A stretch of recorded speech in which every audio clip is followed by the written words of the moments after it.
You're listening to the Pace Radio Network, here at paceradio.net. The opinions of the individuals during this broadcast are their own, and may not be the opinions of their group or other organizations they may be involved with. All medical advice during our broadcast is not a medical opinion and should be checked with your medical physician. Oh yeah, baby, that's lovely.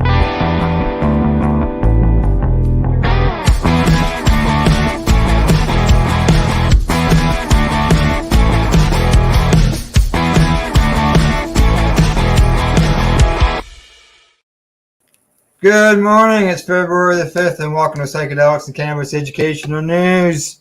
We're live here at the Legacy420.com news desk. Good morning, Rev Cindy. How you doing? Good morning, Al. I'm wonderful, and how are you? Oh, I'm sore. I've got a sore back. That sucks. Yeah, I'm here. And yourself? No, I'm good here. Myself personally, Nova Scotia is still kind of snowed in. Part of our province has a state of emergency up there in Cape Breton, which is kind of scary. They've had to call in the army, literally, to come dig people out of their homes from the outside because their doors are covered, their windows are covered. I mean, it's crazy. I got friends, Russ and Christine, down there in Nova Scotia, and they're showing pictures of it's just like a 4-foot snow fence partially buried because there's just so much snow. Oh yeah, the drifts in some area are reaching 8 to 12 feet. I've seen some pictures of Cape Breton where the drifts are literally as high as the homes. And then there's some pictures that, that have like some people that have gotten out have gotten drone pictures. So they're taking pictures of their neighbors' homes who are quite literally covered. Like, I mean, like you can see the peaks of the roof, but that's how you know there's a house there. But that's it. Yeah. It's crazy. Well, I can tell you here it's sunny. We're expecting +4 or 5 today. We got +7s and 8s in the forecast before we get another round of winter.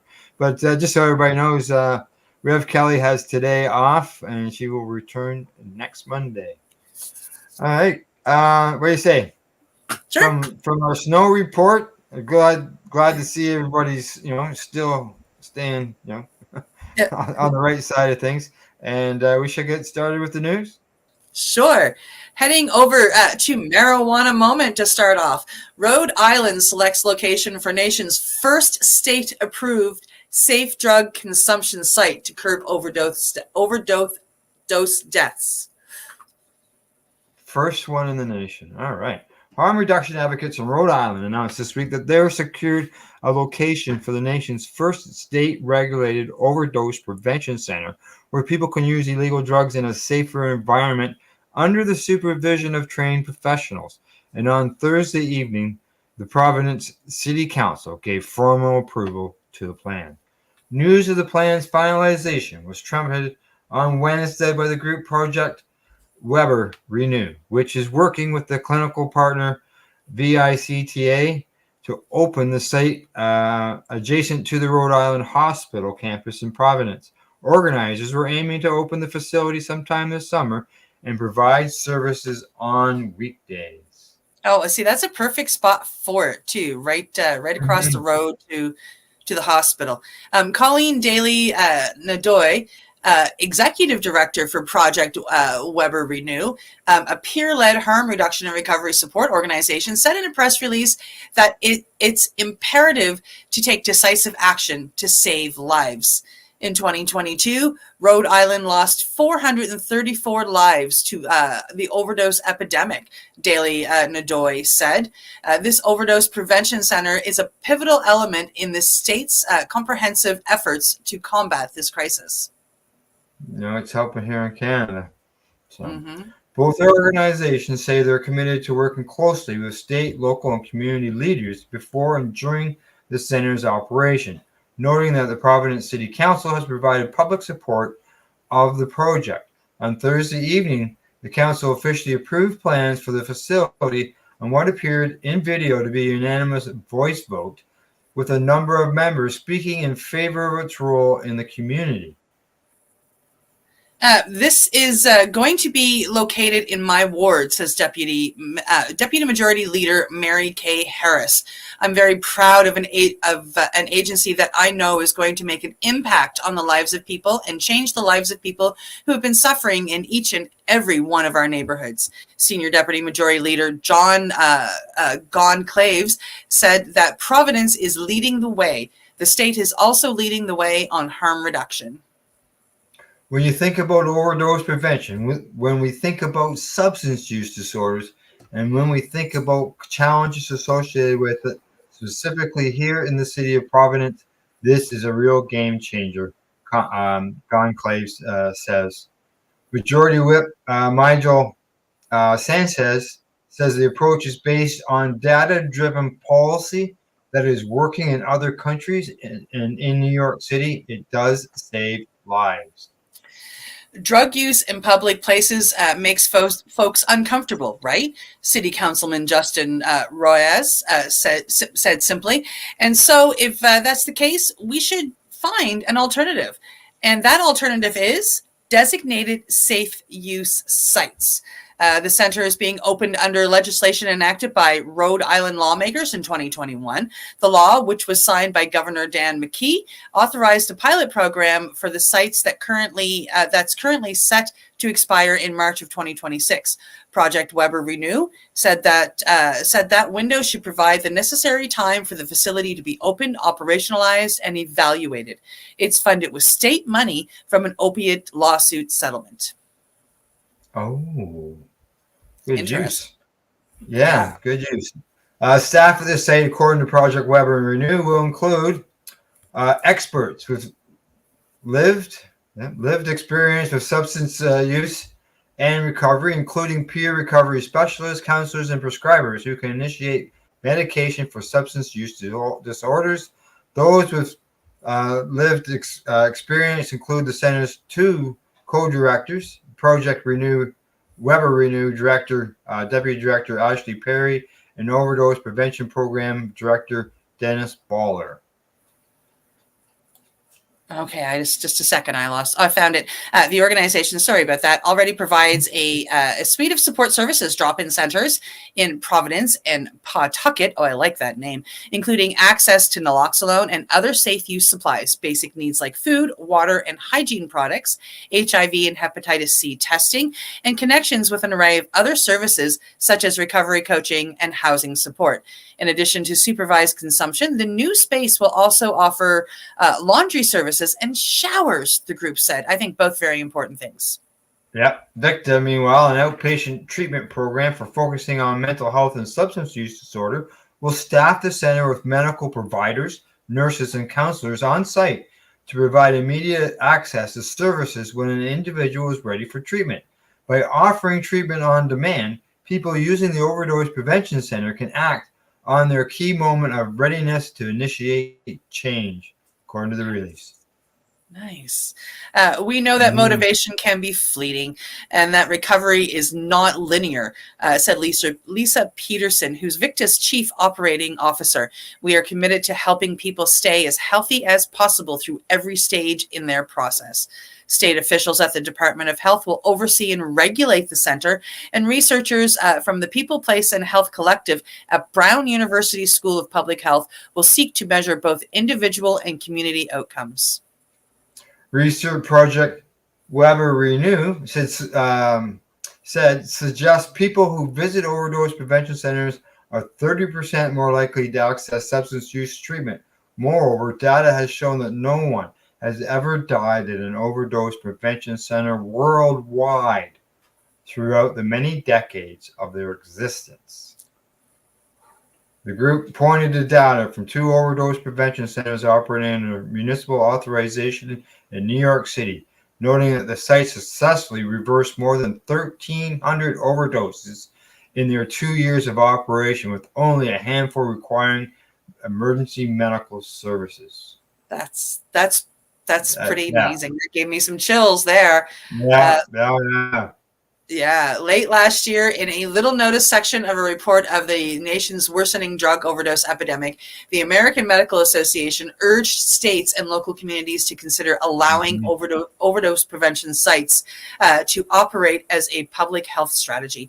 At this point in the nation's epidemic, the AMA urges states and communities to consider all evidence-based approaches to prevent overdose death and help connect individuals to health care and treatment, it said. The data shows that OSPs help reduce risky drug use behaviors, overdose, and death while improving public safety and access to healthcare. It does. It does. It really does. Well, meanwhile, the Biden administration has continued to fight against efforts to open the sites. The Justice Department has stood in the way of a proposed Philadelphia overdose prevention site. For example, even as some in the two in New York City began operation with approval from local officials. The opposition has chilled some other jurisdictions from allowing similar centers to open. But studies show the sites save lives. AMA said in its report, which found that nearly 3 in 4 people who use the centers did so instead of taking drugs in a public or semi-public location. Whether in Canada, Europe, or the sites in New York City, thousands of overdose reversals have taken place while there have been no reported fatalities at the sites, AMA said. In November, a separate AMA published study found that the New York centers have not led to increased crime, despite a significant decrease in arrests. While opponents had argued that establishing the harm reduction centers would drive crime, that study in JAMA Public Health found that initial data from New York City do not support these concerns. A different 2022 JAMA study found additionally that over the course of 2 months in the first year of implementation, trained staff at New York's first overdose prevention center intervened in 125 instances to mitigate overdose risk, administering Noxolon and oxygen, and providing other services to prevent a person's death. Even so, a federal prosecutor has jurisdiction over Manhattan, emphasized in a statement to the New York Times in August that the sites are illegal and that he is prepared to exercise all options, including enforcement, if this situation does not change in short order. What are they just before these people just to die? Yeah. Oh, I don't like that person. In 2021, the Supreme Court rejected a request to hear a case on the legality of establishing the facilities. The following year, the Justice Department said it was in the process of evaluating possible guardrails for safe consumption sites. Congressional research in 2022 highlighted the uncertainty of the federal government's position on safe consumption sites, while pointing out that lawmakers could temporarily resolve the issue by advancing an amendment modeled after the one that has allowed medical cannabis laws to be implemented without Justice Department interference. Meanwhile, the National Institute of Drug Abuse, NIDA Director Nora Volkow, has tacitly endorsed the idea of authorizing safe consumption sites, arguing that evidence has effectively demonstrated that the facilities can prevent overdose deaths. Volkow declined to say specifically what she believes should happen with the ongoing lawsuit, but she says safe consumption sites that have been the subject of research have shown that it has saved a significant percentage of patients from overdosing. Yeah. Ruel Gupta, the White House drug czar, has said that the Biden administration is reviewing border drug policy harm reduction proposals, including the authorization of supervised consumption sites. The National Institutes of Health, the NIH, put out a pair of requests for applications in December 2021 to investigate how safe consumption sites and other harm reduction policies could help address the drug crisis. Oh, that sounds a little better. Group to the Director of White House Office of National Drug Control Policy has said it is critical to explore any and every option to reduce overdose deaths, which could include allowing safe consumption sites for illegal substances if the evidence supports the efficacy. So there you go. Yeah. Keep your fingers crossed, but it sounds like they're going ahead with it, even though the federal government isn't allowing it. But yeah. And I have worries that if we ever get a change in government here, that things might change here in Canada. So, but they may not be around. just from the words I'm reading. Yeah. Their own words. All righty. Well, on to this next story. Heading over to Ganjapreneur. There's a study. THC blood levels do not correlate with impairment. I've said that for years. In a recent study published in the Journal of American Medical Association Network, open researchers have taken a closer look at the effects of cannabis on driving abilities, particularly focused on older adults aged 65 to 79.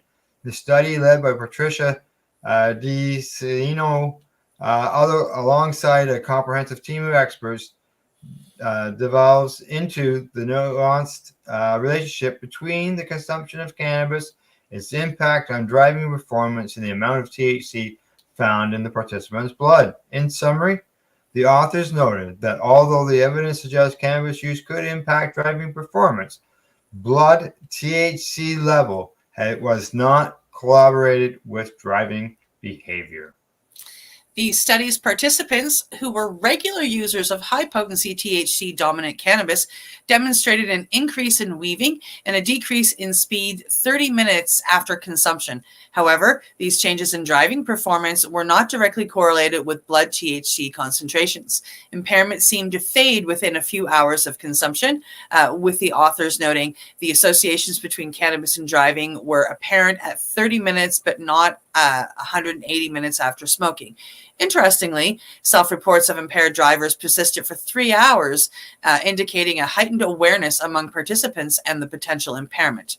In response to the study, NORML released a statement calling for more sensible regulations around cannabis impairment.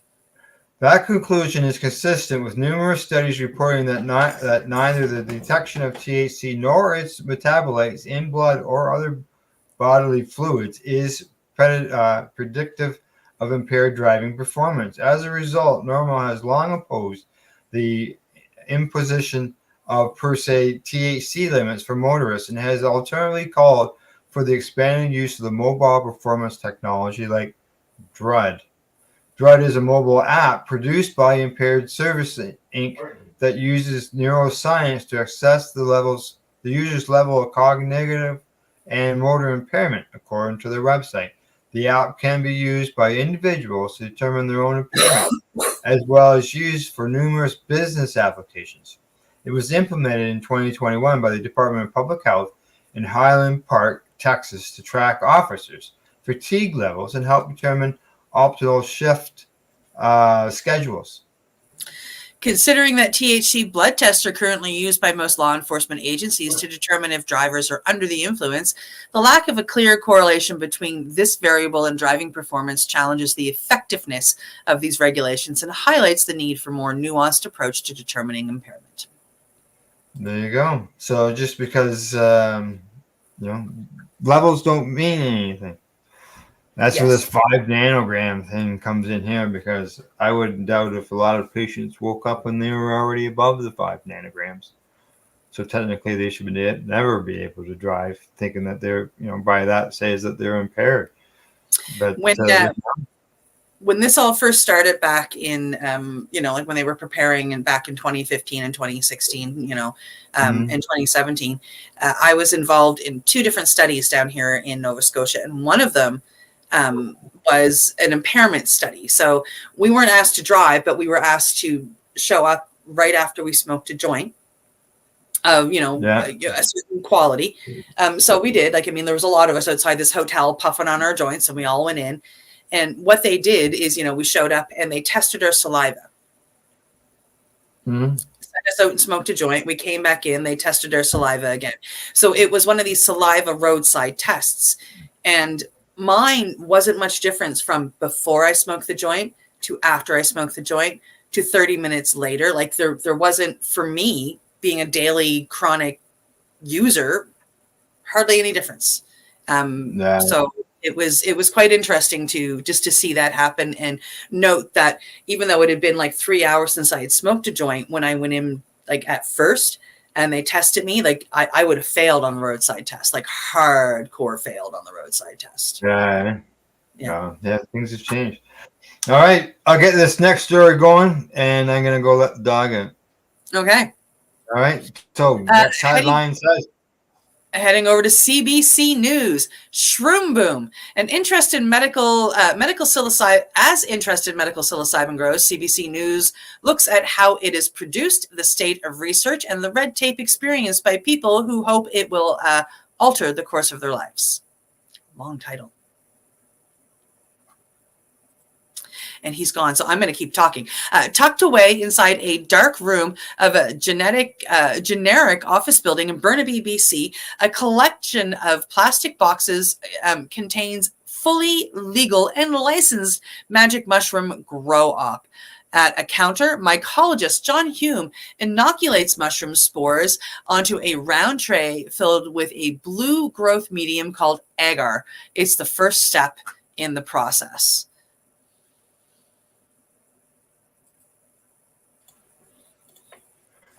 As a Canada mycologist, Jim, you read that line. They grow fast, says Hume, dressed in a lab coat with hair nets covering the top of his head and beard. There he is, right there. After a couple more steps and a couple more weeks, these magic mushrooms will be ready to harvest. They will be dried, then turned into 5-gram pills of mushroom powder containing 25 milligram dose of psilocybin. Finally, those pills will be distributed throughout Canada and around the world. It's certainly a macro dose, a heroic dose, some say, says Hume, borrowing a phrase used in the psychedelic community. It would be a very potent experience. Filament Health runs the operation. It's a natural psychedelic drug development company that provides psilocybin, the psychoactive compound found in magic mushrooms, to Health Canada in clinical trials. It's one of 69 license holders in Canada permitted to produce psilocybin from either natural source or synthetically. There you go. You see some pictures there of them. Mm. Across the country, demand for psilocybin-assisted therapy is growing, with more people seeking out the compound as a potential treatment for a variety of mental health conditions like depression and addiction.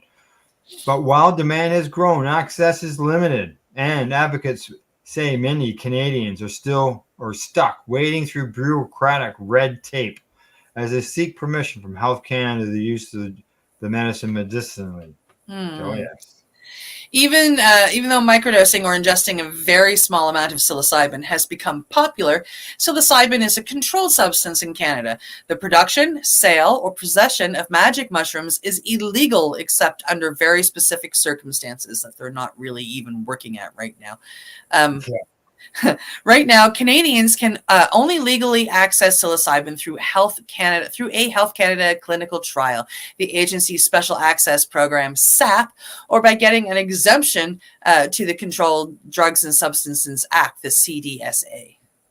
Health Canada recognizes the importance of access to needed treatments, as well as the growing interest in psychedelic-assisted psychotherapy, the federal agency said in a statement. Well, why don't you improve that? Yeah. Since regulatory changes in 2022 made access possible, 176 Canadians have been authorized to access psilocybin through Health Canada's SAP, which says it has approved 78% of the applications. Really? Okay, read the I news. There's a decimal point missing in there. 7.8 maybe? 7 point. I was going to go with 0.78, but you're being late. There you go.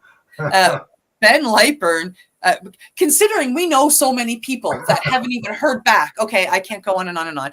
Ben Lightburn, CEO of Filament Health, gave CBC News a rare tour of its Burnaby production facility. Psilocybin products created here make their way to Canadians who have received Health Canada special access, as well as to individuals involved in 30 clinical trials around the globe. Lightburn says the psychedelics potential to treat the national mental health crisis is a big force behind the growing interest. Lightburn goes on to say, we have these substances which humanity has been using for thousands of years, which may provide a potential solution, or certainly need to be considered as a potential valuable tool in the war against many of these serious problems that we have in our society. Standardizing the product into controlled doses is an important step in the shift necessary for the magic mushrooms to become life-altering medicine rather than a mind-altering recreational drug. Filament currently produces 3 different standardized psilocybin capsules at 1 milligram, which is a microdose, 5 milligrams, and 25 milligrams, which is considered a hero or a full dose. Standardization is doubly important to get accurate results in the clinical trials, which I do understand. Filament Health is involved in clinical trials in several countries, including Canada, the US, and Belgium. These trials study psilocybin's effect in treating a wide swath of health conditions ranging from alcohol use disorder and chronic back pain to cancer-related anxiety. When a doctor writes a prescription, they wouldn't write, if you can cap, take half. If you take a cap, take half as much than if you take a stem, says Lightburn.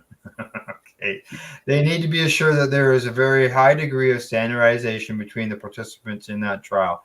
Just so you know, my family doctor, my former family doctor, that was his problem about signing my cannabis licenses. You couldn't guarantee standardization. Yeah, and a lot of them are like, I mean, like they it's their lack of knowledge and lack of teachings in the schools, of course, but you know, like Yeah. they take a look at it and go, okay, well, we have this stuff over here that says CBD and 0.3% THC, but then we have this brand new plant over here that's come in at 37%, and they just don't trust it. Yeah. The company was recently authorized by Health Canada to move forward with a pilot study on psilocybin as a potential treatment for opiate use disorder. Vancouver, where Filament is based, is one of the global epicenters of the illicit drug crisis, and we are working tirelessly to bring about potential solutions, the company said in a end-of-year letter. Jack Walsh, a psychology professor at UBC Okanagan, has worked extensively in the world of psychedelics through psilocybin-assisted therapy sessions and his own research. He says psilocybin-assisted therapy can help the brain communicate in a way it hasn't done before. It's sort of rewiring some new pathways, he said. Yep. When it comes to treatment, Walsh says a patient and therapist will first meet for a few sessions to build a rapport, set goals, and discuss the process. The therapist will then guide the patient on several day-long medicine sessions where a patient ingests a macro dose of psilocybin to experience a powerful trip that can last around 6 hours. What happens for people is often they'll have new perspectives on their behaviors, said Walsh. May have some difficult experiences from the past that they haven't processed fully. They can come up and be experienced in a new way. Sometimes there's creativity and problem solving that takes place. Sometimes it's just a sense of connection and peace. The therapist will help the client work through and process their experience in follow-up sessions. This is it's a pretty long story. I'm looking at the time here, right? Yep. So I suggest anybody check this out. CBC. Absolutely. Yeah. On CBC exactly. For reporting that. Yes, exactly. We've got it posted at the Psychedelics and Cannabis Educational Facebook page, so you can check it out there and finish it off. Get more into it. All right, going on to our next story. Coming to us from MJ Biz Daily, Israel's new rules might spur growth in medical cannabis industry. New rules implemented in January by Israel's Ministry of Health to ease the path of physicians approving medical cannabis, along with further regulatory changes later this year, are expected to spur growth in the nation's industry, local experts told MJ Biz Daily. The Ministry of Health is giving specialists physicians broader discretion when administering medical cannabis and removing some restrictions that have been in place. The changes help increase the medical autonomy of the specialist physicians while also improving availability and reducing bureaucracy for patients who require medical cannabis, the ministry said in a statement announcing the changes. The new measures, which are effective immediately, are only the first step of a major regulatory overhaul of Israel's medical cannabis program. Further changes will take effect in late March. The main points of January's update include allowing specialist doctors more discretion in administered medical cannabis, canceling the stipulation that medical cannabis be administered only as a last resort in certain cases, changes to when patients suffering from moderate to severe PTSD are eligible for medical cannabis licenses, Israel marijuana producer IM Cannabis Corp said in December that the full regulatory overhaul faces delay because of the war, the Israeli-Hamas war. As I said, when the overhaul of the cannabis regulation was first published in August, we believed it could change the face of medical cannabis market in Israel, facilitating the access of medical cannabis for many new patients. We still believe this to be the case, CEO Oren Schuster said in a December statement. More significant changes are coming to the Israeli market in March, and those include transitioning to a prescription system and away from personal license model. Oh no. More alignment of packaging and labeling with pharma rules, allowing cannabis to be prescribed by pharmacists, doctors working at a public sector health provider or public hospitals. Oh, they're taking away the people's right to grow. I don't know if the rights to grow, but a personal license. Yeah. Experts said the new rules remove the stipulation that medical cannabis be administered only as a last resort, which could potentially lead to broader access. The ministry said emphasis is being placed on the discretion of the specialist physician for the administration of medical cannabis in the physician's area of expertise for a large number of indications. Itia Rogel, head of business development for medical cannabis producer Baslet Group or Akivia, Israel, told MJ Biz Daily email that until this change in policy, cannabis was given to patients other than in oncology treatment with palliative care as a last resort. This change definitely allows for a wider discretion on the part of the doctors to administer cannabis. Yeah. It's good to remove that. Yeah. He said all of Israel's regulations with respect to medical cannabis are being modified as the regulator and the industry evolve. Patients suffering from post-traumatic stress disorder also might have quicker access to cannabis, which is pretty awesome. Yeah, because under the previous rule, some patients with moderate to severe PTSD had to be diagnosed for at least 3 years to be eligible for medical cannabis. Wow, that stipulation has been reduced to 1 year. Rogo says the latest changes in parallel with upcoming reforms later this year mean that for all intents and purposes, cannabis treatment is here to stay and will become more and more acceptable as an alternative additional method of treatment. Yes. Yeah. Yeah. The number of medical cannabis surged in December to an all-time high of 137,940 patients. According to the latest Ministry of Health data, almost 2,800 new patients received medical cannabis licenses that month. Yeah. In November, Israel added 3,200 new patients, the biggest monthly increase since 2021. All right, yet again, just trying to get caught up on the time here. We'll cut that one short. But it's good to see the rules are changing. Yeah, I'd like to see some other changes, I'm sure. But removing that end of things is good. There's no doubt about that. So, all right, last story before we go to break and headline. Heading over to PsyPost, MDMA may help prevent bad trips on psilocybin or LSD, a study suggests. New research suggests that low doses of MDMA, commonly known as ecstasy, can help to reduce the challenging effects associated with psychedelic drugs like LSD and psilocybin. The findings published in the scientific report shed new light on the effects of candy flipping and hippie flipping, terms used for the co-administration of LSD or psilocybin with MDMA. MDMA, psilocybin, and LSD are psychoactive substances known for their potent effects on human perception, mood, and consciousness. The motivation of this study was rooted in the growing interest in the therapeutic potential of these substances. Psilocybin and LSD, when combined with supportive psychotherapy, have shown considerable promise in clinical research for treating a range of psychedelic disorders, including depression, anxiety, and post-traumatic stress disorder. However, a significant concern associated with their use is the potential for challenging psychological experiences, often referred to as bad trips. These can induce feelings of fear, grief, and paranoia. Anecdotal reports suggested that MDMA, known for its empathogenic and euphoric effects, might help mitigate these negative experiences.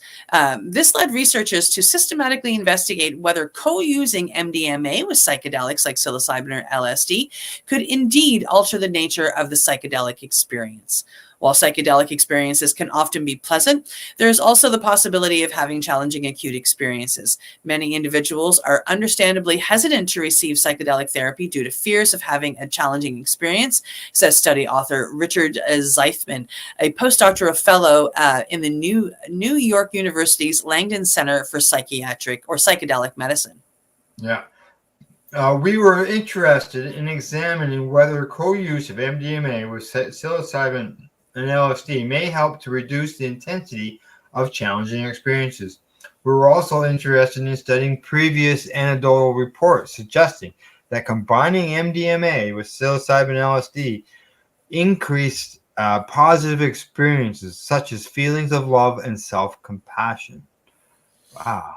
The study was conducted through 2 online surveys targeting individuals who plan to use psychedelic substances in naturalistic settings. Participants were required to be at least 18 years of age and fluent in English. The final sample included 698 individuals, with 342 reporting LSD use and 356 reporting psilocybin use during their experience. Additionally, 27 of these individuals co-used MDMA with psilocybin or LSD. Participants completed surveys both before and after their psychedelic experiences. These surveys collected demographic information, personal and psychiatric history, details about their planned psychedelic use, and the specific content in which the use occurred. To measure the effects of the psychedelic experiences, researchers used the Challenging Experience Questionnaire, the CEQ, for negative experiences and self-constructed items for positive experiences like self-compassion, love, and gratitude. They revised Mystical Experience Questionnaire was used to assess the mystical type experiences. The researchers found that participants who co-used low-dose MDMA with psilocybin or LSD reported significantly lower levels of total challenging experiences compared to those who used psilocybin or LSD alone. Specifically, there were reductions in experiences of grief and fear. Additionally, these individuals reported higher levels of positive experiences such as self-compassion, feelings of love, and gratitude. The use of MDMA in combination with classic psychedelics like psilocybin and LSD may reduce the intensity of challenging experiences such as fear and sadness and increase positive experiences such as love, gratitude, and self-compassion, according to Zeifman. Interesting, this beneficial effect was not observed with medium to high doses of MDMA. There were also no significant differences observed in the mystical type experiences or feelings of compassion between the groups. We were surprised that low-dose MDMA, rather than medium-high-dose MDMA, was associated with less distressing and more positive experiences, Zeifman said. But the study, like all research, includes limitations. The study's design was observational and relied on self-reported data, which can introduce biases. The sample size, particularly those who co-used MDMA, was relatively small, and the study did not control for the exact dosage of MDMA. The study includes very important limitations and is unable to provide any strong conclusions regarding the effects of using MDMA in combination with psilocybin and LSD. Zeifman explained, our study had a rather small sample size, was not conducted in a controlled environment, did not use a representative or clinical sample, and we did not know exactly how much MDA participants used. It will be important for future research to examine the effects of combining MDA and psilocybin LSD to determine whether it is safe or beneficial. There you go. Interesting. Yeah, exactly. Like, who knew? You know, especially when everybody was always talking about being ecstasies, or rave drugs, stuff like that, and not even thinking about it being any medical benefit or working with other psychedelics in order to improve the experience and help people with PTSD. Like, Yep. wow, boy, times are changing. I'll tell you, times are changing. All right, it's break time. Time for us to medicate. We're a little long, but that's fine. Riv, Sydney, and I'll be right back after our session. You're watching Psychedelics and Cannabis Educational News here at paceradio.net and cbgtv.com.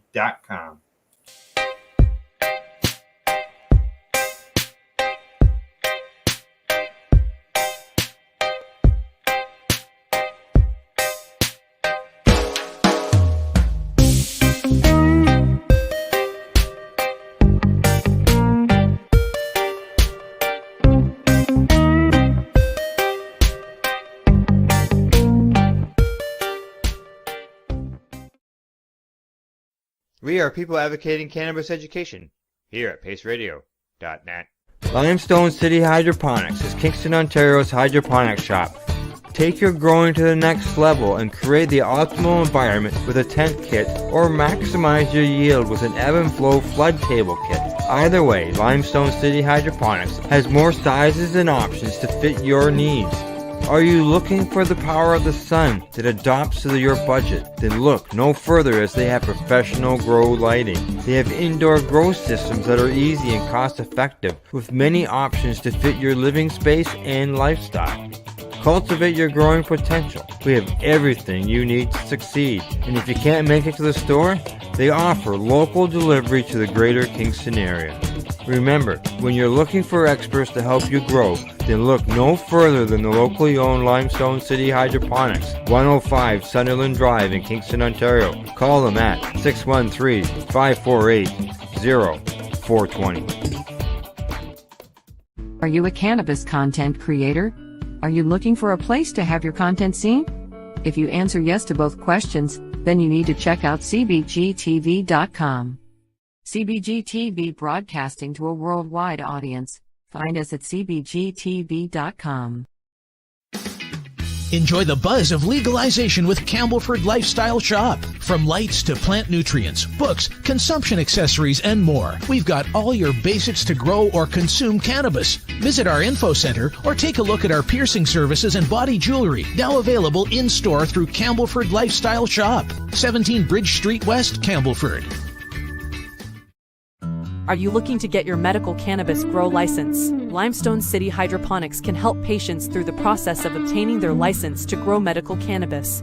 What's that? You don't have a doctor? If you meet the medical criteria, Limestone City Hydroponics has a nurse practitioner who can assess and provide medical cannabis prescriptions. What are you waiting for? Contact Limestone City Hydroponics at limestonecityhydroponics.ca or call them at 613-548-0420. PACE Radio is the People Advocating Cannabis Education Radio Network. Legacy 420 have an awesome array of cannabis-infused beverages, from pop to Nature's Nectar's teas, all in amazing flavors. What a selection! We even have a delicious mango-infused juice, and let me tell you, it's delicious.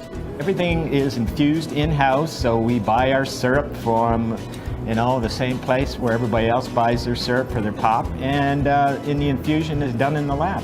It's all canned here, labeled here, produced 100% on Tyndonega. We have two lines of drinks. One is called our Nature's Nectar. That was our original line that we came out with, and then we also have a line under the Red E brand. We have them in 10 milligrams, 30 milligram, and 60 milligram cans. What a great selection for a get-together with friends or after a long day. Remember, if you want to wet your whistle with on-site lab-tested products, come see your trusted partner. Legacy 420 out on your road.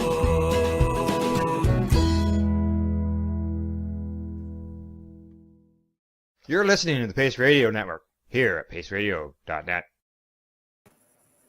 And we're back with some more psychedelics and cannabis educational news. Okay, there we go. We got 4 more stories to go. And, if we can't get them done by the top of the hour, we can just go a little bit over. We can do that now. We have the abilities. We do. All right. Yes. Okay, here we go.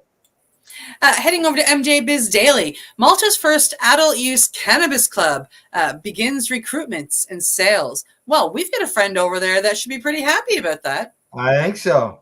Malta's first adult use cannabis club is fully operational a little more than 2 years after the European Union country adopted a law that liberalized its cannabis rules. The Maltese Cannabis Association, KDD Society, said more than 150 members had joined in the first 2 days, the Times of Malta newspaper reported. Wonder if she'll get involved. I'm going to go with yes. Malta doesn't allow adult use cannabis stores. Instead, consumers must join a nonprofit cannabis association, such as the KDD Society, where they can purchase a maximum of 7 grams of cannabis per day and up to 50 grams per month. Interesting. Yeah, with 50 grams a month, that's not even 2 grams a day. Yeah. Yeah. Another Maltese publication, Malta Today, said KDD Society had begun selling cannabis to its registered members. Last October, KDD Society was one of 2 clubs that granted cultivation licenses. Wonder if you could join them more than one club. I wonder. Yeah. Club members are allowed to buy up to 20 seeds per month for home cultivation. Malta's cannabis clubs are required to be operated as non-profits and must be owned by people, not corporations. Nice. With 20 seeds a month, holy smokes. In 2021, Malta approved Europe's first law-abiding consumers to possess, buy, and grow adult use cannabis. Also that year, Malta launched the Authority for the Responsible Use of Cannabis, the nation's marijuana regulatory authority. There you go. There you go, Malta. Wonder if Tracy will get involved. Well, let's hope. Yeah, and I know a friend of mine, Marco. He's originally from there, and I'm sure he's keeping an eye on things back in the homeland. So. All right, on to the next story. Coming to us from Marijuana Moment, UFC warns fighters to stop using cannabis immediately so they aren't punished under California athletics rules.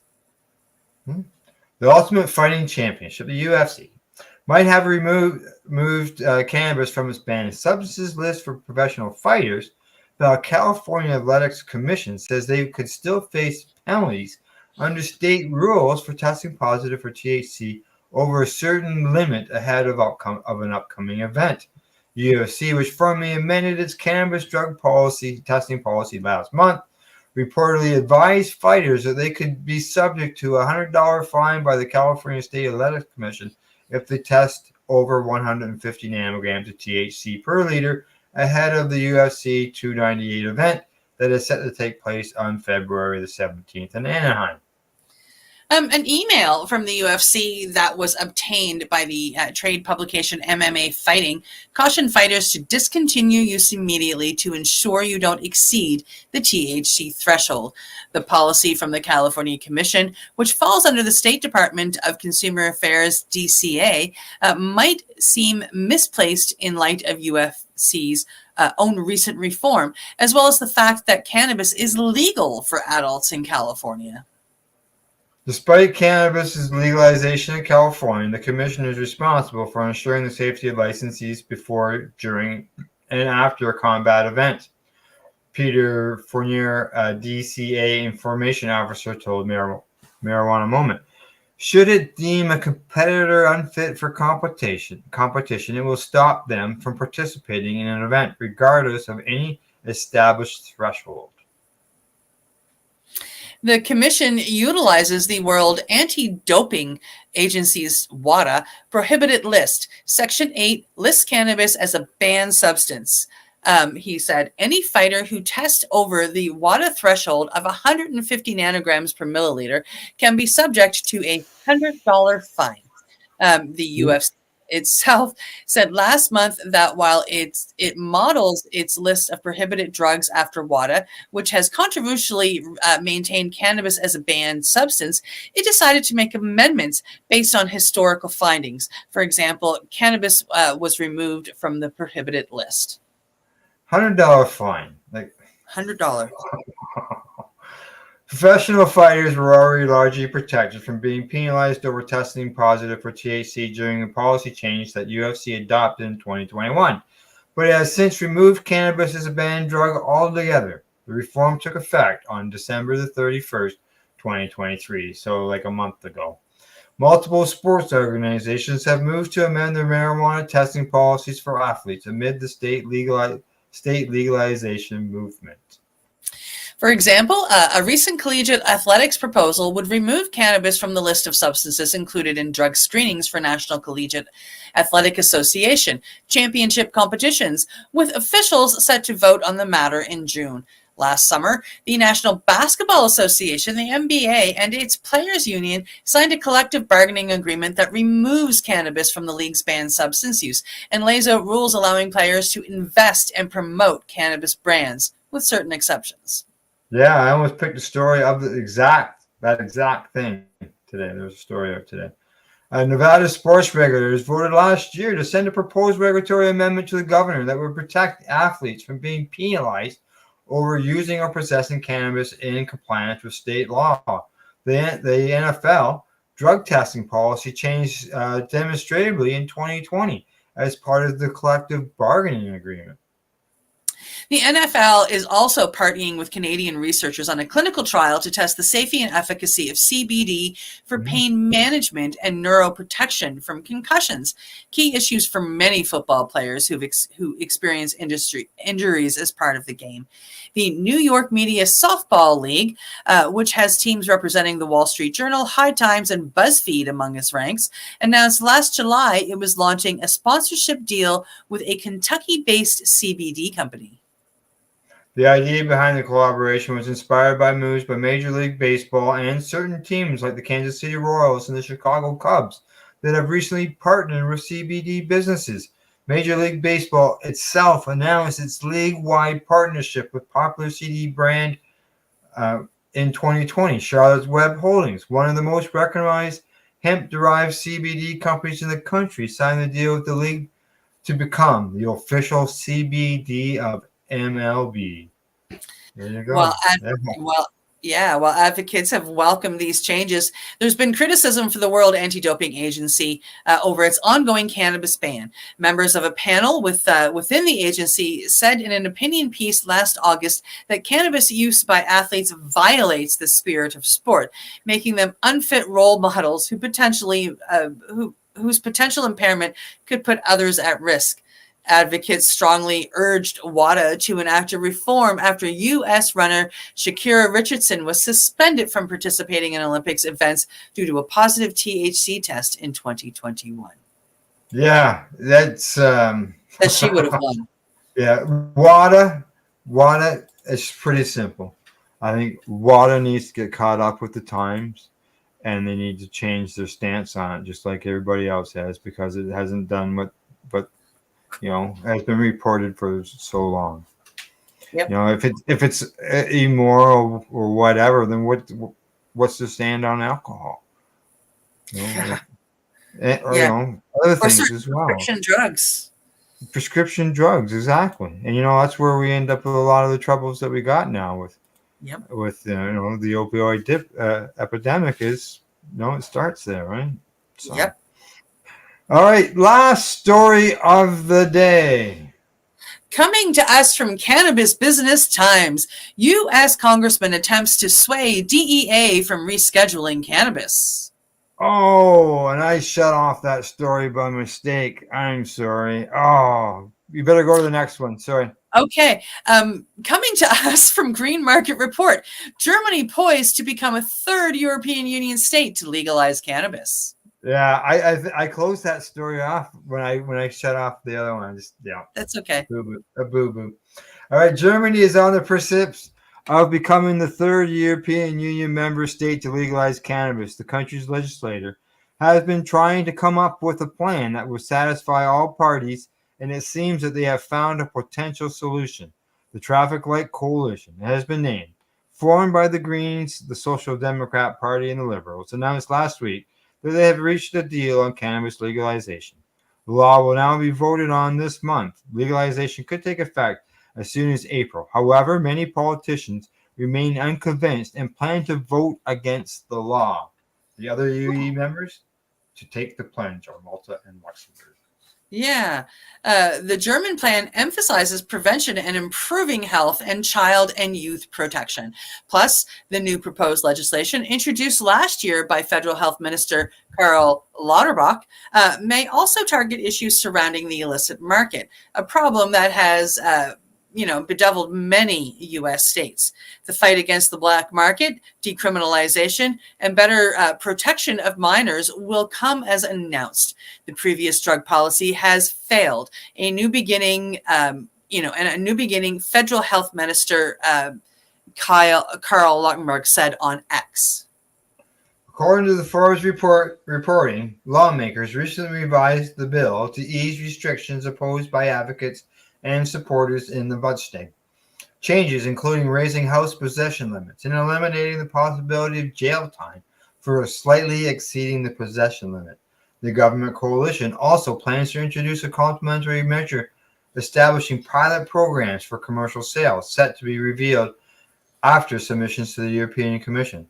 Forbes also noted that the final bud state reading is expected in the week from February the 19th to the 23rd.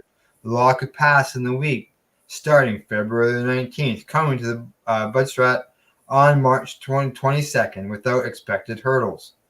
If all goes well, by April the 1st, adults could grow cannabis at home and possess small quantities, while cannabis clubs will be allowed from July the 1st. Cannabis clubs. And Canada has gains in this. The Green Market Report wrote in November that Canadian firms were most likely to benefit from the moves in Germany. And the companies that stand to gain the most, Tilray, Cureleaf, Chronos, Organigram, and Aurora. Yeah. Canadian companies there. All right. Yeah, the story that I accidentally closed off there, because I had shut off the one story twice, it had to do with the fact that there was a U.S. congressman and others down there who are fighting in order to keep cannabis as a Schedule I drug instead of going to Schedule III.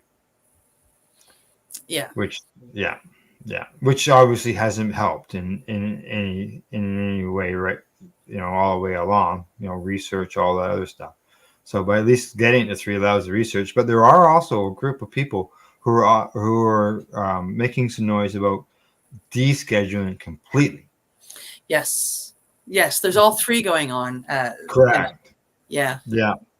So it'd be interesting to see what happens. It'd be nice if it came up in this election because of it being a presidential election, and there's so many states that have it for medical purposes, and there's always over half of them now have it for legal purposes, and it's growing all the time. Why not get cut off with the times? Like WADA needs to get cut off with the times and change their laws. Yep, I agree. So instead of going the opposite way as that lawmaker down there wants to do. All right. Anything you want to say, dude, before we say goodbye? I'm good. See you guys all Thursday. Yeah, we'll see you all Thursday. Exactly.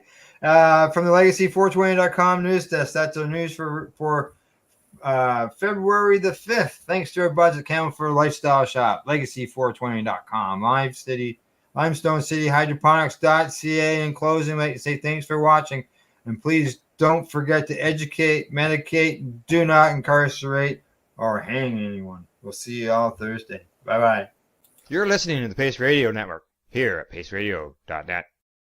The opinions of the individuals during this broadcast are their own, and may not be the opinions of their group or other organizations they may be involved with.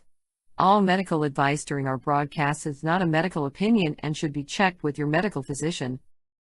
When you have a pain that's reached its peak, Legacy for 20, it's so unique. If organic cannabis is what you seek, here's your trusted partner 7 days a week. Suppository salves, vapes and drops, topicals, edibles, infused pop. Just when life seems like it ain't easy, at Legacy 420, enjoy a pop freezy. Lab tested products, make them the GOAT. Legacy 420 out on your road. Legacy 420 in Tyndonega Mohawk territory. Indigenous organic cannabis at its finest.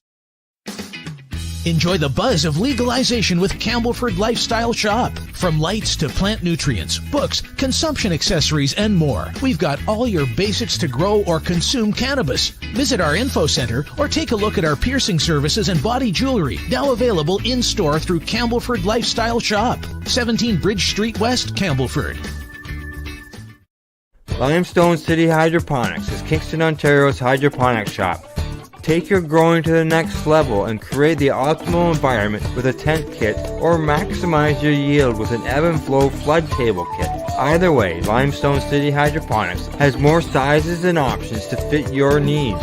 Are you looking for the power of the sun that adapts to your budget? Then look no further, as they have professional grow lighting. They have indoor grow systems that are easy and cost effective, with many options to fit your living space and lifestyle. Cultivate your growing potential. We have everything you need to succeed. And if you can't make it to the store, they offer local delivery to the greater Kingston area. Remember, when you're looking for experts to help you grow, then look no further than the locally owned Limestone City Hydroponics, 105 Sunderland Drive in Kingston, Ontario. Call them at 613-548-0420. We are people advocating cannabis education here at paceradio.net.